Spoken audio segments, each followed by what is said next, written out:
Well, I'm a special case. I don't think you should ever give up on your dreams.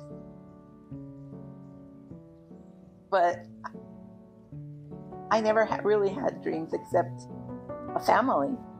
That was my dream, you know. But things changed, and here I am alone.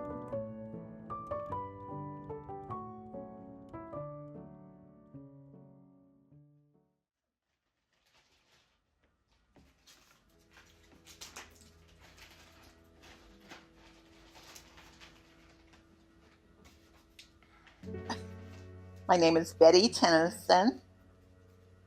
Use the lisp. What is this? I'm going to be 75 this year.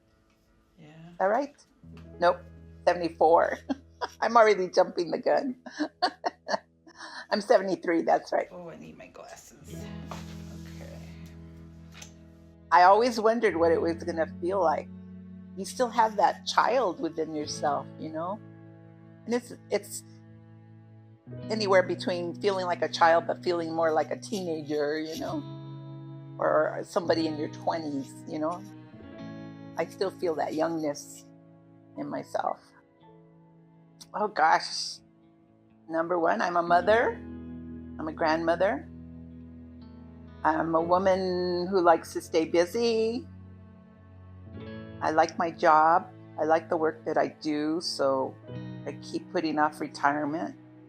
But I still like my relaxation time too as well. So probably more so than I should, but I've worked long years, and so I'm looking for something to do with the rest of my life. In other words, when I grow up. And I have too many ideas, but I enjoy crafts, making things, anything that I can use my hands to make something beautiful.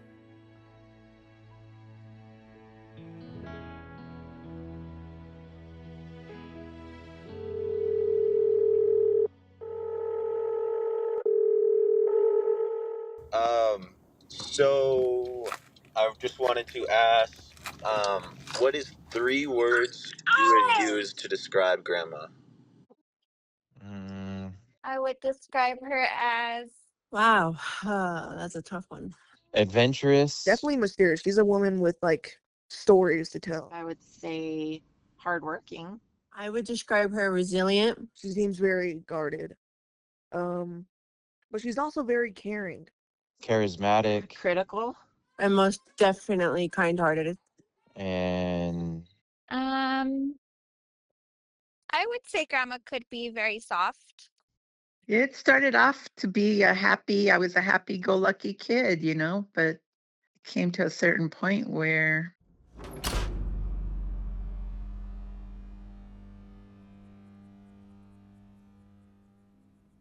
things started happening, and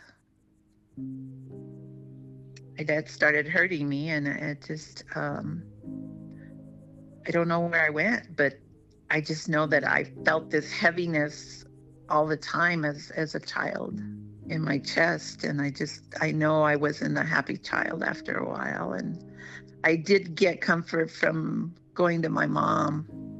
And I don't even know how I told my mom. I don't recall, you know, it just sort of came out, you know. So it had been going on since I was 6 years old, you know. It seemed like I had to turn to outsiders. And even after that, it didn't go anywhere. They didn't remove me from the house. They didn't, you know, set up a counselor for me. But back then it was like, oh, well, she's making up stories, you know, so yeah, we can file this police report, but it gets buried or whatever, you know. By the time I turned 16, I finally started fighting him back and telling him, no, get away from me. You're not going to do that. You know, so he finally stopped. But I think it was because of the teachers that I've had. They were strong women. The one in the high school that I had was my was where she's the one that taught me how to sew.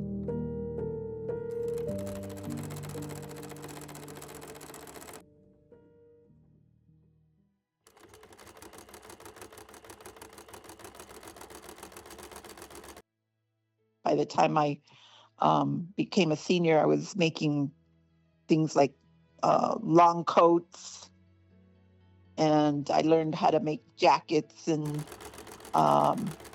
even jeans, I think, or pants, and how to put a zipper and that. So I loved making my own dresses, my own clothing, you know.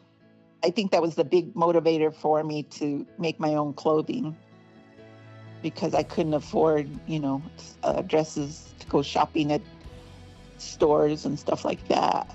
But I still was able to have a decent wardrobe, you know. But also I enjoyed it so much that I always wanted to keep, you know, going from one project to another project to another project. So sometimes I would stay up till midnight, 1 o'clock, trying to finish something like a dress or, you know.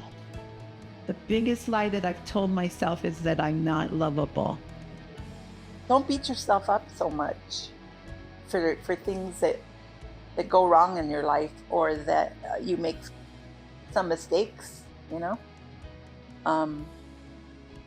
Go easy on yourself, I think. I've always been one who's always, you know, beating myself up. I didn't need the world to beat me up, but, you know, I did enough beating up on myself enough as it is. So now that I'm in my 70s, I'm trying to, you know, relax, breathe, you know, and reflect on the good things and, you know, not so much the bad things, you know. I still fight the negative thoughts, of course, like anybody else, but I'm trying to be more, I'm trying to like myself more and love myself more than I have been in the past. You didn't turn off lights. You want to turn it off? I know a girl. She puts the color inside of my world. She's just like a maze where all of the walls are continually changed. I've done all I can, just stand on the steps with my heart in my hand. Now I started to see, maybe it's got nothing to do with me. So fathers, be good to your daughters. Daughters will love like you do. And girls become lovers who turn into mothers. So mothers, be good to your daughters.